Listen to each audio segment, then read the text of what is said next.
Elshinta News and Talk.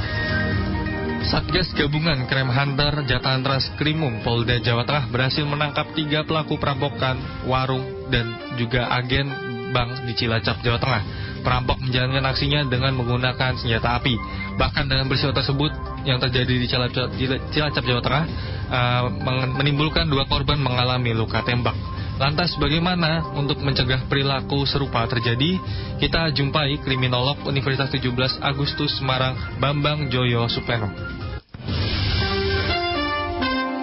Elshinta News and Talk. Pak Bambang, bagaimana sebenarnya kok perampok bisa punya senjata api? Sebenarnya regulasinya bagaimana, Pak? Iya, kalau pemilik senjata api bisa saja kan, tidak hanya pihak aparat tapi pihak masyarakat umum pun juga bisa memiliki senjata api, tapi dengan persyaratan yang begitu ketat kan gitu ya. Kalau kita lihat dalam peraturan Kapolri juga ada tentang kepemilikan senjata api oleh masyarakat umum, tapi tertentu ya. Itu misalnya direktur utama, misalnya komisaris, misalnya pengacara, dokter, tapi tidak untuk diperlihatkan, tapi hanya untuk pertahanan diri begitu. Nah, ini mungkin begitu, cuma yang jadi perhatian kita adalah terkait dengan kasus itu ya kita harus melihat dulu kan dari senjata, apakah itu senjata api atau senjata airsoft gun atau senjata rakitan dan lain sebagainya, kan bisa dilihat dari juga proyektilnya bagaimana, dan nanti kan akan ketahuan dari proyektil itu akan ditemukan ini senjata jenis apa kan gitu. Tadi dari Polda Jawa Tengah juga update ternyata ini senjata yang diamankan adalah sebanyak 4 pucuk senjata rakitan beserta amunisinya. Sebenarnya seberapa mudah sih Pak mendapatkan senjata rakitan ini sehingga bisa dipakai sebagai salah satu alat untuk melakukan kejahatan, Pak? Iya. Kejahatan rakitan yang tidak bisa dipantau ya oleh pihak atau diawasi oleh pihak kepolisian atau pihak aparat kan, karena itu rakitan berarti kan tersembunyi kan begitu, dan tentunya itu sudah ilegal kan gitu. Beda dengan, dan tentunya juga tidak akan memiliki izin ya. Kalau tidak memiliki izin maka tidak bisa dipantau atau dikawasi, kecuali kalau ada izin, nah berarti akan bisa dipantau ini miliknya siapa, dipakai oleh siapa, dan bagaimana penggunaannya seperti apa. Ini yang harus kita perhatikan sekali lagi, bahwa kalau ini rakitan berarti kan sulit untuk melakukan pemantauan, dan tentunya bisa ditelusuri dari keterangan terdakwa nanti, keterangan tersangka. Ini diperoleh dari mana kan begitu, apakah rakit sendiri atau beli, atau kalau beli dari mana, belinya oleh kepada siapa. Karena akan telusuri yang akan ketemu pucuknya nanti siapa sih perakit daripada senjata itu. Sebenarnya kan modus dengan penggunaan senjata api rakitan ini dari tindak kejahatan kan sudah sering terjadi, Pak. Sebenarnya nih apa sih upaya yang harus dilakukan untuk menindak dari mungkin peredaran dari senjata api rakitan, karena ini kan cukup mengkhawatirkan juga Pak bagi masyarakat. Iya. Selama ini yang kita ketahui dari aspek yuridis, yang berarti kan menggunakan senjata api, senjata tajam dengan kekerasan dan lain sebagainya, kan satu pemberatan kan gitu. Ya, tetapi kalau untuk bagaimana mencegah itunya, ya pertama ada beberapa tugas yang harus dilakukan oleh semua pihak, yaitu misalnya preemptifnya, sosialisasi atau peraturan tentang larangan pembuatan senjata rakitan dan dipergunakan untuk apalagi untuk melakukan kejahatan yang gitu. Kemudian yang kedua ada preventifnya, bagaimana mencegahnya. Ya, mencegahnya tentunya dengan melakukan satu partisipasi masyarakat.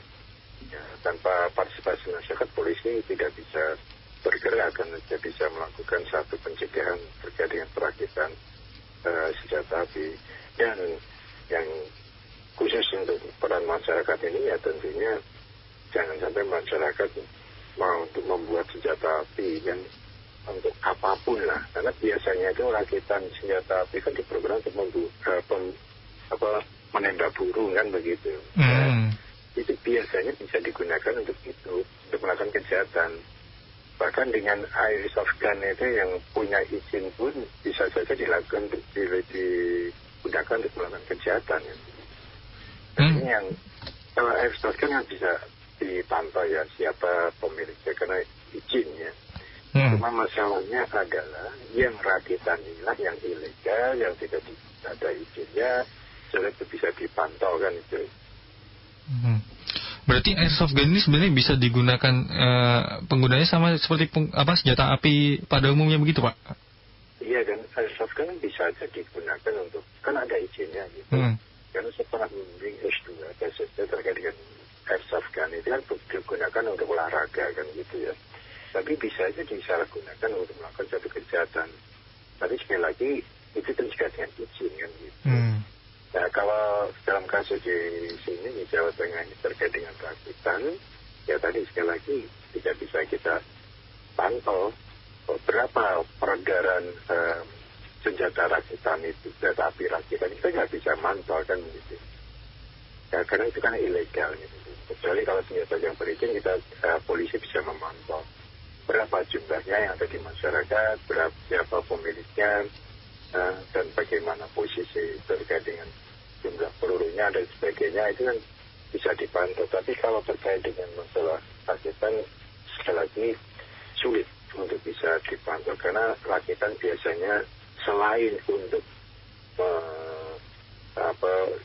menembak turun, tapi juga bisa kemungkinan besar untuk digunakan melakukan satu kejahatan. Apalagi kondisi saat ini kan, apalagi kondisi mau lebaran, kebutuhannya cukup besar, makanya jalan keluarnya tidak ada. Jalan keluar yang mereka katakan logis adalah melakukan satu kejahatan lebih mudah dengan mendapatkan sesuatu yang besar, yang dengan cara merampokkan itu. Dan menyoroti terkait dengan peningkatan kriminalitas menjelang Idul Fitri ini kan sebenarnya juga terus berulang begitu, Pak. Sebenarnya apa sih yang bisa kita lakukan untuk mencegah agar kita tidak jadi korban ataupun sekitar kita tidak jadi korban dalam upaya tindak kriminalitas ini, Pak? Iya, kejahatan tidak bisa kita hapuskan, tidak bisa kita hindari ya, karena ada dalam satu masyarakat. Yang kita bisa lakukan adalah mencegah dan memperkecil dan mempersempit ruang gerak penjahat. Apa yang harus kita lakukan? Yaitu tidak menghapuskan standar minimal pencegahan kejahatan. Tidak menghapuskan standar minimal pencegahan kejahatan. Apa saja itu? Ya, artinya harus ada proteksi pada diri kita dan juga pada aset kita. Artinya misalnya kalau kita ingin keluar untuk pribadi kita, ya tentunya menggunakan pakaian yang biasa, tidak menggunakan perhiasan yang berlebihan. Di telinga pakai perhiasan, di leher pakai perhiasan, di lengan pakai perhiasan, apalagi di kaki juga pakai perhiasan yang berlebihan. Itu merupakan potential victim of crime, potensi menjadi korban kejahatan, potensi menimbulkan kejahatan, kan gitu. Kalau kedua kita ke pasar, naik sepeda motor, ya diparkir pada tempatnya, distandarkan, dikunci, kuncinya diambil, kan begitu. Jangan sebentar cuma setengah menit beli garam kan itu. Menyepelekan gitu ya, Pak ya? Kunci masih ada di stang di motor dan masih nyala itu motornya. Nah itu menghapuskan standar minimal pencegahan kejahatan. Ya, makanya semuanya itu tergantung pada self protection kita sendiri ya. Kita jangan kita berharap banyak kepada pihak kepolisian karena kepolisian terbatas jumlahnya kan begitu. Itu pada diri kita sendirinya. Jangan menghapuskan standar minimal pencegahan kejahatan. Itu akan aman. Kalau di rumah misalnya sekarang ke kendaraan bermotor ya, kendaraan bermotor. Ya itu kita pada kemudian apa yang jadi masukkan di garasi motornya dikunci, garasi juga dikunci, kan begitu. Ya, jangan terbuka. Sekarang kan seenaknya terbuka gitu. Padahal sistem keamanan lingkungan kita sekarang udah hilang kan. Ya, tidak ada yang bisa menjamin begitu ya, Pak ya? Tidak bisa menjamin. Apalagi kalau seperti Kota Semarang membuat CCTV ya. ada macam-macam CCTV. Seperti misalnya tempat saya ada 6 CCTV di kampung saya. Kan tidak menjamin untuk terjadi pencegahan. Mesti itu terjadi kan, akan terjadi kejahatan. Tidak bisa kita mencegah. Monitor CCTV itu tidak bisa mencegah, tapi hanya bisa digunakan untuk mengetahui siapa pelakunya, kan gitu. Dengan cara seperti apa, lah dengan identifikasi itu polisi dapat melakukan upaya pengungkapan itu. Tetapi untuk mencegah nggak bisa. CCTV nggak bisa. Itu hanya untuk memonitor saja. Tapi kejahatan sudah terjadi kan ya. Nah, mencegah kan sebelum kejahatan terjadi itu apa yang harus kita lakukan? Ya tadi saya katakan sekali lagi, jangan sekali-sekali menghapuskan standar minimal pencegahan kejahatan itu. Jadi sebenarnya penggunaan CCTV pun bukan untuk mencegah, tapi lebih menangani tindak selanjutnya begitu ya, memantau ya. Betul. Memantau saja, memantau. Oh, siapa pelakunya, dengan cara seperti apa, kan begitu. Itu saja. Sebagai identifikasi bagi kepolisian lebih lanjut. Saya bisa mencegah. Yang mencegah itu pada diri kita. Semua itu ada pada diri kita. Bukan pada kepolisian yang itu. Pada masyarakat yang ini. Nah, apalagi sekarang kalau bisa ya sistem keamanan lingkungan juga harus digalakkan lagi. Sekarang kan sudah dihapus kan. Siskamling itu ya Pak? Ya, siskamling kan sekarang bukan dihapus. Sudah tidak ada lagi kan di dalam masyarakat kita. Semua tergantung pada CCTV kan. Iya. Padahal kepolisian patrolinya kan tidak begitu ketat kan gitu pada jam-jam tertentu saja, dan itu dengan keterbatasan yang ada kan begitu. Nah ini yang harus kita perhatikan ya. Apalagi sekarang ini kan meskipun ada beberapa polsek yang dihapus untuk melakukan penyidikan hanya untuk keamanan masyarakat, tetapi juga sama saja kejahatan tertinggi kan begitu. Buat diri kita, inilah yang harus kita perhatikan. Yang di samping adalah faktor-faktor dari pemerintah kan gitu. Karena kejahatan terjadi juga menjadi tanggung jawab pemerintah kan. Karena biasanya kenapa terjadi kejahatan? Bisa karena faktor ekonomi. Kenapa faktor ekonomi? Tidak punya pendapatan. Kenapa nggak punya pendapatan? Karena tidak punya pekerjaan. Nah kan gitu kan. Iya. Nah ini hanya pekerjaan. Kenapa nggak ada pekerjaan? Karena lapangan pekerjaan tidak ada. Nah tanggung jawabnya siapa? Pemerintah. Jadi pemerintah bertanggung jawab juga itu untuk mengentaskan kemiskinan, mengentaskan pengangguran, dan juga yang saya ingin bagaimana meningkatkan moralitas masyarakat di atas segalanya ini. Karena moralitas kan turun dan terjadi degradasi moral kan gitu. Ini jadi masalah besar ini, masalah moralitas ini. Jadi PR besar ya Pak ya? Iya. Tidak hanya terjadi masyarakat kecil, masyarakat menengah, masyarakat atas ya. Seperti korupsi oleh kementerian, korupsi oleh petugas dan pajak, misalnya kan itu kan. Korupsi oleh lembaga pendidikan, oleh guru besar, itu moralitasnya kena begitu. Dan tidak ada penghormatan terhadap pimpinan, kan gitu. Melalui media sosial, ini menjadi masalah kan gitu. Moralitasnya harus kita bangun, dan harus kita bangun bahwa bagaimana kita menempatkan moralitas itu di atas segalanya, gitu, termasuk di atas hukum kan gitu. Baik. Ini Pak, jika seburuk-buruknya mungkin kejadian gitu ya Pak, seperti yang di Cilacap, kita sudah berhadapan dengan perampok dengan senjata api, itu sebenarnya yang harus kita lakukan tuh apa Pak? Untuk mengamankan diri ataupun mungkin mengamankan barang itu, apa yang harus diprioritaskan? Ya, biasanya kan perampok bisa membaca ya, mana yang harus objek menjadi rampokan, kan biasanya ada potensi kekayaan yang begitu bisa diambil kan gitu. Ya, kalau itu kelontong misalnya, kelontong itu berkaitan dengan masalah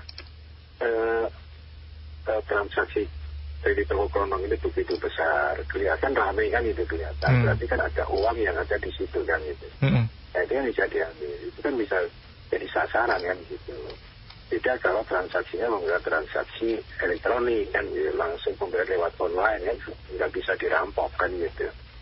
Ya. kecuali dengan oleh pihak perbankan, pihak oknum perbankan dengan pihak lain kan gitu.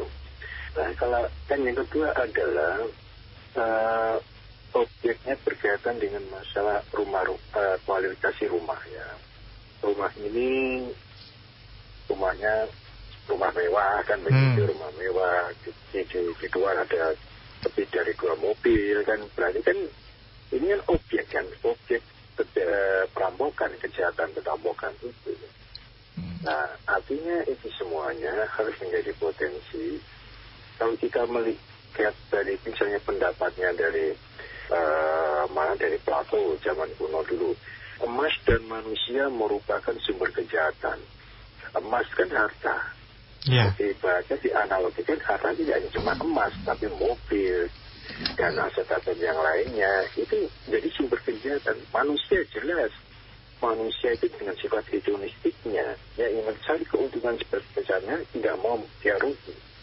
Kebutuhan yang besar, sedangkan dia tidak punya kemampuan untuk memenuhi kebutuhan itu, ya konsep logika, jalan logikanya dia adalah melakukan kejahatan di situ.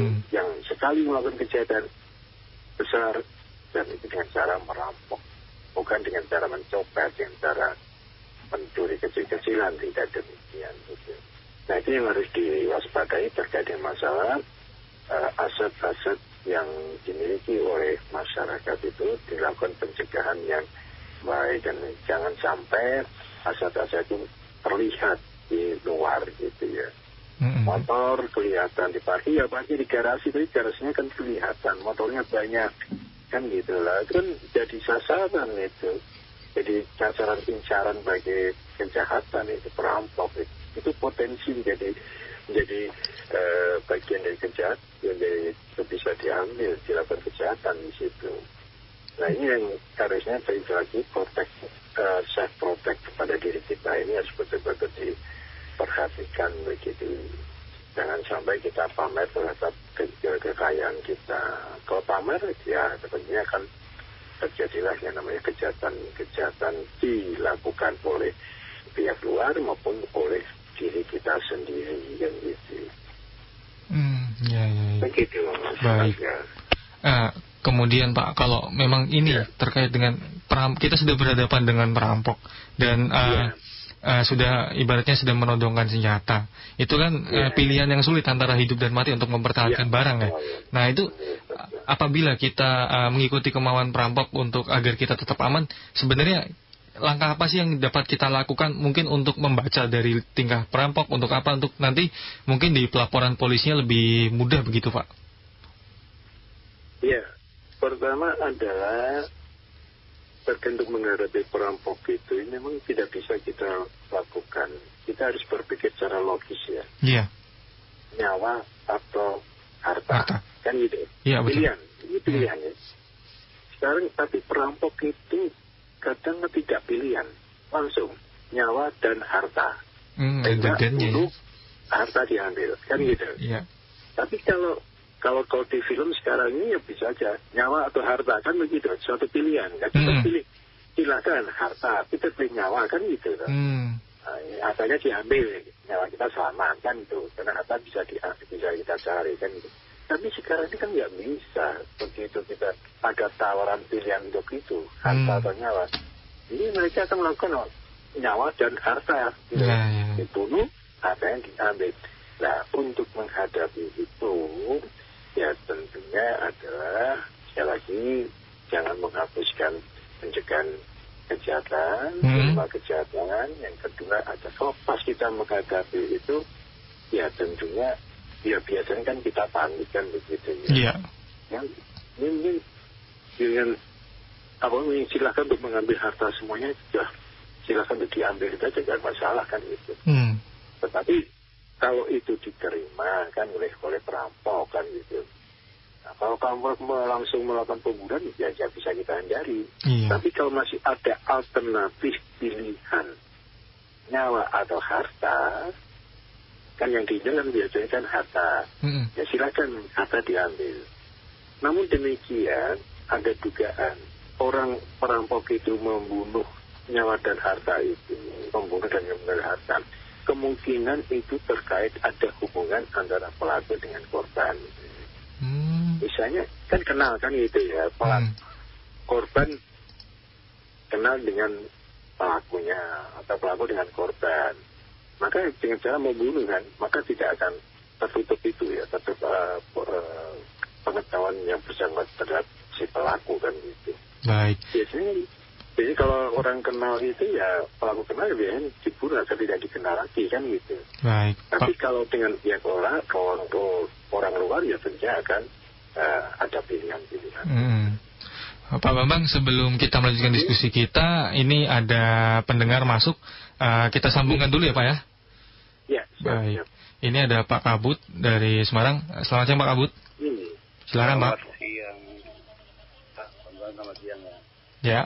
Selamat siang ya. Saya beraktifnya di Jakarta ini, kalau soal perampokan itu kita orang kecil tuh nggak bisa melawan ya, nggak punya senjata. Itu cuma saya pernah malah bertengkar sama itu apa tuh marinir yang bawa sangkur gara-gara naik angkutan penuh aja. Saya bilang ini udah penuh Pak, marah tuh. Itu padahal tuh apa tuh yang pakai beret merah tuh apa, marinir, katanya pembela negara kok malah sama rakyat getak kok ngono tuh. Pak sangkur kamu loh kok gitu kamu tentara kok mau bilangnya gitu, harus mengamankan kok. Itu ini perampok lagi yang lebih kejam tuh karena disenjatai oleh yang punya pistol, padahal yang punya polisi itu nyewa pistolnya tuh. Gitu Pak. Jadi saya pernah pergok itu kamu copet misalkan ya. Copet itu harus punya deposito. Tapi kalau keluar masuk penjara itu nanti tawar-tawaran harganya berapa. Oke, berarti terkait pertanyaannya apa Pak? Pertanyaannya untuk yang perampok Cilacap itu ya, solusinya hanya kita punya telepon tuh polisi harus dipanggil, harus siap begitu ya. Seperti di Genul itu, kampung kami kan selalu banyak tol orsen itu. Baik. Jadi kalau lebih jam 12 saya panggilkan polisi harus datang, kalau tidak datang tak siarkan adresin tahu. Polisinya tak kita kan itu kan 10 menit datang ya. Terima kasih obrolan gitu tuh ya. Baik, terima kasih Pak Kabut atas pernyataan dan juga pertanyaannya.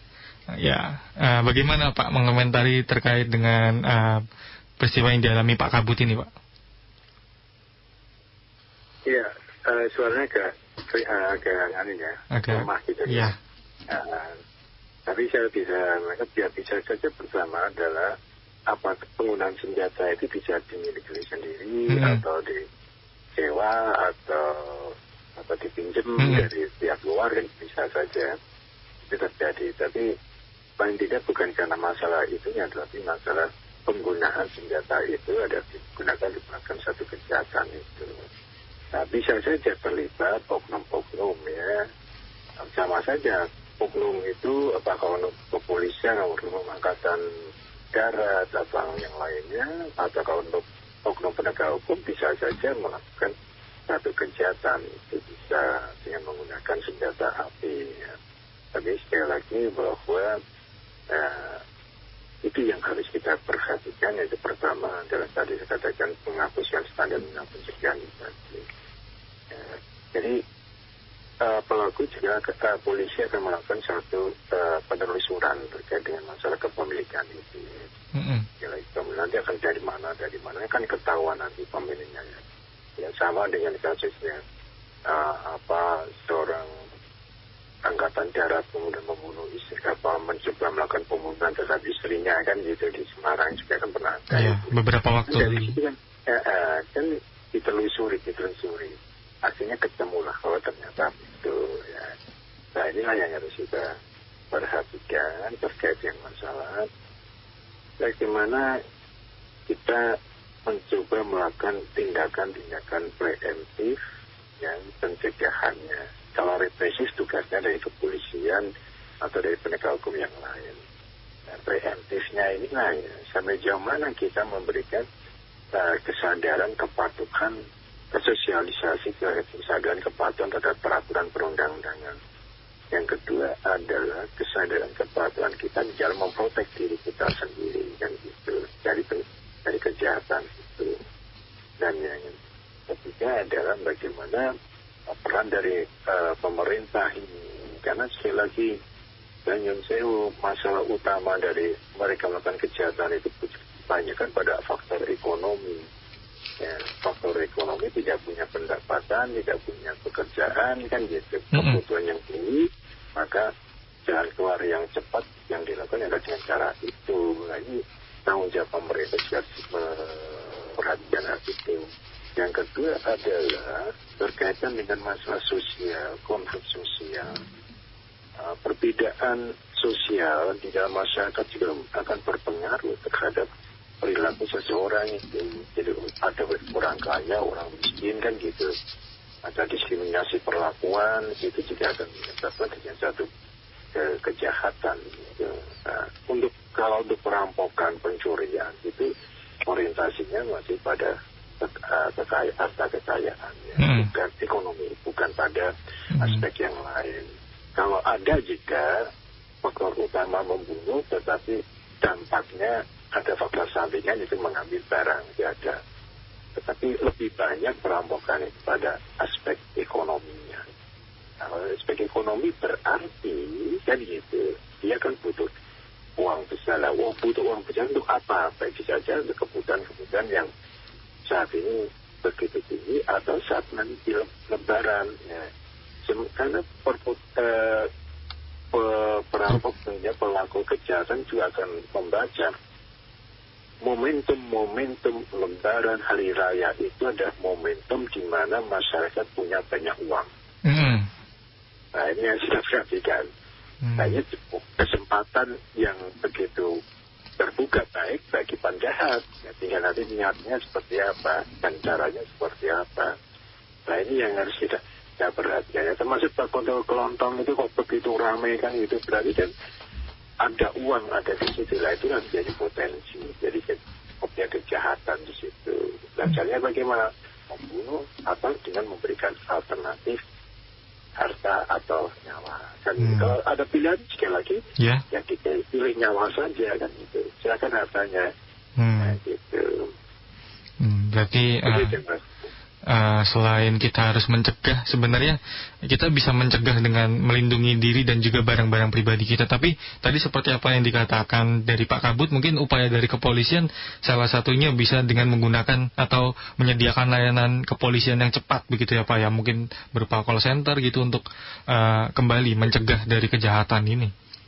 Kalau call center kan sudah ada ya. Apakah 118, 1110 kan gitu ya. Call center sudah ada. Tapi yang paling kita perhatikan adalah keterbatasan jumlah polisi di dalam melakukan pengawasan melalui pantauan ke lapangan. Jadi dan kadang kan perlu apa yang dilakukan polisi perlu yaitu menempatkan polisi di tempat-tempat tertentu yang rawan. Namanya polisi hasad. Jadi mana yang tempat rawan itu sudah di polisi itu ada. Ya, atau melakukan satu pantauan patroli. Tapi sekali lagi jumlah polisinya sangat terbatas, anggarannya juga terbatas, biasanya tidak akan tercapai. Semua akan dipantau kan begitu. Atau pantauannya dilakukan tetapi dalam jangka waktu yang cukup panjang, berapa jam, 4 jam sekali. Padahal di tengah-tengah itu ada kejahatan, sulit sekali kan. Nah, itu permasalahan di kepolisian juga harus kita sadari. Makanya partisipasi masyarakat inilah, terutama pada diri kita pribadi inilah diharapkan untuk tadi mencegah jangan sampai standar minimum pencegahan kejahatan tidak dipenuhi kan gitu. Partisipasi masyarakat, belajar self protect pribadi kita dan juga self-society masyarakat kita, bagaimana siskamblingnya kan begitu. Baik. Nah, ini harus diperhatikan juga dan tentunya sekali lagi kita berharap ekonomi kita tumbuh dengan baik sehingga akan terkurangi masalah kejahatan itu. Baik. Tugas pemerintah itu. Iya. Terima kasih Pak Bambang atas informasi, kemudian juga sosialisasi di sini kan terkait dengan kriminalitas dan juga cara menanggulanginya. Selamat siang Pak Bambang. Selamat siang. Sehat selalu Pak. Amin. Baik. Demikian pendengar, kriminolog Universitas 17 Agustus Semarang, Bambang Joyo Supeno. L9 Semarang News and Talk.